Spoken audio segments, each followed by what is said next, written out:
Hello, maayong adlaw kaning tanan mga ka-spirit. Ug karon kay adlaw masaptig pahulay, adlaw sa ato ang mga bayani. Di ba mga bayani, mga heroes nga ato ang nailhan, no? Apan mga bayani sa mga tao nga kanunay gihatag nila ang ilahang kaugalingon.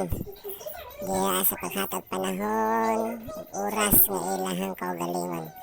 Mga nakatong mga nagtrabaho karon, mga bayani ka na sila, mga OFW, mga kuan na sila, mga bayani, atong mga ginikanan, atong mga inahan, mga bayani ka na sila. Kay sa ilang paghatag oportunidad sa kagalingon, dili basta-basta, dili tabas-tabas. Sa mga kapower, no? So karon buntaga kapower kay inyo makita nga matandi sa akong kalihukan karon buntaga. Nakita niyo na naghipos ko og mga sanina kay murag kini mga sanina murag nakadaghan naman ni sa pag-adlaw na ko ginalaba, wala po na ko nahipos. So karon kay adlaw masitik pahulay, so ako kini siyang hiposon, no? So na ako'y assistant diha nga nag-assistant nga nagtan-aw, naglula ra. So wala din tabang sa akong paghipos. Pero taod-taod kay diha mismo naghimo siya o kanang pagtabang kanako diha sa gitawag nato nga paghipos sa mga hangir. So daghan yo kay ni siya, no? Mga abunon nga akong gilabakin adto nga pila na ka adlaw. So karon kay ako siya gitagaan og pagtagad kay murag di lagi mauni. So mo kana siya ka-power. So mga ka-power, ako kini siya ginahinayan o kanang hipos tungod kay puno-puno naman gud ang mga sinampayan. So wala na ko'y kabutang nga sinampayan, nagtapok-tapok na. So ako siya hipos-hiposon para ako ibutan na po sa mga aparoder ni kay pila raman ako ang gihipos, no? Mga damit sa kuwang anak kining gamay diri nga tabang siya ang pinakadaghan og sanina kay kada adlaw sige ilis kay diri kay siya paninguton. So mo kana kapower na ikaduha nga ako ang anak nga dalaga. So kadi magila siya mutag bangwit sa ako maski unsaon, no? Kay ambot lang wala ko kabalo. So kung makita niyo da ka power, no, ako na lang bilawan akong anak, no, katuiyan grabe-grabe na ako lang baga sa ulo kay yung bakong tama bali bonit ba daw sila di na ano yung tubag nga sa kuwa dili lagi na dati ilagi na siya kuan kanang talo. Ako man na ibutang mo na ako sa kuan sa oton. So ako rin siya giti-auti ang mga kapower. So mo na habang nagkakuan ko kapower, yung bantayan nga ako si takilid ang ulo kay nagtan-aw ko diha o kanang paborito sa pananaw sa kong anak, no, kanang Barbie. So ginatan-aw na yung Barbie, si Maribek balik na yung pan-aw niya ng Barbie pero ganahan siya. So ako sa example sa pabutang atong kanang sa oton niya sa ulo. So na mga pamaagi po to sa ang paghipos o kanang mga sanin o mga damit, no, mga comply na mo tanan di kasi damit, sa shirt pants, sa panty, sa bra, mga dagko na sanina, no, na bago kaya ako ang sanina agad mga kapaw sa tinuod lang. Di jud ko nagasuot pang gabi muhubo jud ko ako ang suoton lang ko na ako'y lakaw, mao gyud akong suoton gikan sa paghatod sa kong anak na gikan buto sa eskwelahan, labi na kung ako'y lakon o ako'y klase. So muna siya ang makadaghan sa akong mga damit. So ang daghang damit ay siya lakaw-lakaw doon sa tubangan, mao kini si Alice jud ang pinakadaghan og kang labhunon, no, kay mao na ginaadlaw na ko og laba. May ikaduwa ang akong ate na akong kuya ka wala man dire. Wala naman ko niya ginabisi-bisita, ambot lang, no? Kinala na lang ko. So, niyo ko siya ha kay una sa tanan, no? Akong kuya, yun na una kuya sa pinakapanganay. So, kuya ko na tanaw pa sa ko ang video karon. Bisita yung taong ko. Kaya mabata panahon na kininahan na yan mamadtan. So, palangga tayo sa tinuod. So, mau ka na siya kapawid na mingan niyo ko sa kong panganay. Oh my God. Ito ka nagduwa na kabulan. So napunta ko ang Ginoo kanunay. Matagan siya o kanang kinaadman makabarog na bisitahan ko niya. So mga ka na kapower, no, kay magkagamay-gamay na akong mga sanina nga akong hipuson, no. Kay pero matala sa iyang parte kapuro gina yung sanina gita sa pajama, panlakaw, mga kante o mga brand. Mao gina kanan ato bangka sa kuan no. Ay, ng taon kay balik na ako ang kuan kay palabas siya ha kay usi kay ni siya mo kuan kay kada adlaw pila ka maligo na siya mga 2 or 3 na siya makaligo ng adlaw. Nya 2 or 3 po na siya mag-ilis. Lahat pa ng panggabi na pang-ilis niya sa pangjama ka pampatulog. So mao kana siya. Kung ini makuan malitigdan kay daghan kay siya mga pajama. Pero makalimbay sa isang makaihi mo na makaihi sa iya daanan.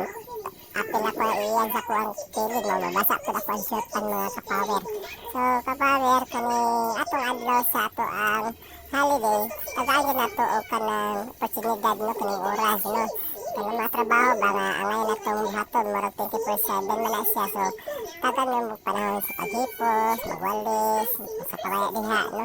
Mag-cleaning ka, kay sana yan po mga panahon nga din kung magtrabaho gani malimtan na sa ang balay. So ato ka mo nga sa iyong kuwata na niya tutukan niyo ang balay okay diba malimpihan sa manilig, sa gawas sa pa kaya madilig o kanang mga kuan, mga tanom. So nga na siya sama sa kong imo parang kanang kapower no, kaganina naluto ko karon kay wala naman kay kuanon, sige maghipos ko sa mga sanina. Aghapon da ay mga kapower no, kay nagsugod ko kanang iplansa sa mga sanina kay kailangan gamitin niya pagka Martes, labi na kining ako anak si Alice ka umadam vlog no, mo apil siya sa kuan kanang English teacher sa Girl Scout. So nakaplansa na daan kung makita ninyo sa pangbitay na ko ang iyang mga sanina diya sa Girl Scout no. So, muna ka daw, ay kayo mahimo, kaya ako rin lagi ang mahang mukan ani mo asisiyahan, no? So, mukha na ka-spirit, no? Bakit naagi sa pagtabang ko sa akong asawa ka na sa langit, tali ko kapuyan sa kanunay. So, kapower, no? Kaya daghang punta ko makan ani mga kapower, pero pinabansay-bansay ginako akong mga lihok, no? Lihok sa pahimalay, kaya wala na may lain nga mo lihok. No? Ako ang dalaga yung tao, nara sa kwarto, naglong-hilom ra. Sa tawagon, mga on, adili pa siya, mabta na siya buntag. Ambot lang yung tao no, ano mausap na yung kinabuhi, nga kinaadto kay paspas mo, tani siya kung tawagon. Kasi bungbungula na lang ko ano, wala na po kang tingog. Sa mga kapower, no, di na lalim, no, di na lalim kung wala ato ang kuan, wala ato ang pikas na bahin, no. Kay kumubuhi ko siya, sus, yung taon, mas daghang ko sa trabaho. Wala din na assistin ako. Pero karon wala naman siya, sus, kadoble gid ako ang trabaho mga kapower. So, hapit-hapit naman na siya nga anong partihan na, hapit-hapit na human ako ang kwa, kay mga akong masanina, raman na siya, no. Puro sanina, pero wala niyo makita, nang-surpan o ka ng mga kwan. Kaya na-actual po na ako ang kwan, no. Saya ako surpan na suot ako 2 to 3 days. Complete, ako ginalam kay ante sa kanya. Grabe po na, no, kapower. So, muna kapit pa, delikal po usik sa ako ang mga sanina, no. Kasi di ko ganahan mo suot ang mga sanina. Kay wala di kay daghan nila sa ayo ka ng labunon. Kay nag-ampit po sa kuha ng taon kay ang kurente. Kaya so gimanual lang ako ng mga sanina ani kay para kamera mayroon sa kurente. So yan eh, hapit na ang figura sa ako ang lihok. Pero yan ang partihat sakit kay muhin na ako ang kamot. Kay kapoy na kaayo mga kapower. So kapower, nagbunit ako kog laing kay akong gilabhan ako ang bunit kay ibot na sa ulo. So muna sa kapower. Nga diha kay nahuman na ang pasilida sa gikatan o sa anak. Diya palang panahon ng nanikabang akong anak niya sa paghipos o mga hangyan no kay ipagsampay niya dito sa mga hangyaran. Kay para naugma no andalan ako na siya na kuanan kanang maayos no kanang mga hangyer diha. Tapos kay kini mga hangyer manggot kay usay balik-balik na lang kay tungod siguro kay sa kadugayon na panahon na nagbigay kining hangin maputol-putol gid. So daghan kay sa hipuson diha no si balik balik dia paghipuson kuan dia kapower mga hangin mga gamay man og dagko. Isa ako wa ko pakialam basta magpadayon ko sa hipos ko na sanina no. Sanina sa akong ate, sanina sa ate ha sa si Nicole. Sanina ni ate Nicole o sanina ni ko ani alis og ako so kana balik ko na ko ang mga sanina mga bag-o kana siya nga pampalakaw nga ako ang ginalaban sa kili ko ganahan nga magpundo-pundo manimaw ok manimaw ko sa mga mahumot. So mga power no kanang sa ikay ko ano hipos ana dili kana ni sa gabi buntag na ko na sa hipon kay sayo kay ko nakam mata man sa mga pamahaw. Manabang ko na ako ang gamay nga ligo. So pag nasa paligo matanaw magana siya o kanang YouTube kay matanaw siya ang paborito nga kuan pasalida. Habang nagtatanaw siya makita man niya nga nag-unsa iyang daddy. So anak siya nga gusto daw tabangan ko niya kay para daw dali mahuman. Dali agad mahuman pero ang iyang mata kasi tanaw dito sa TV. Pero sa bilang kapower kay tungod kan mapupuno okay ra sa kuha bahala hinahinay siya tabang hanti mahuman ra gyud kadugayon. Kaya tingala siya nganong gamay na nilang hipuson gusto siya nga matabang siya pero gamay na lang. Muna siya di na siya putabang kaya ako siya lang daw. Kaya siya dadi ako na lagi dadi. Moto gipaspasan gyud ako maayo mga kapawe para mahuman gyud o eksakto ang gimbulaton sa balay. So mao pa na siya pakitabo sa ako. Salamat kaninyo.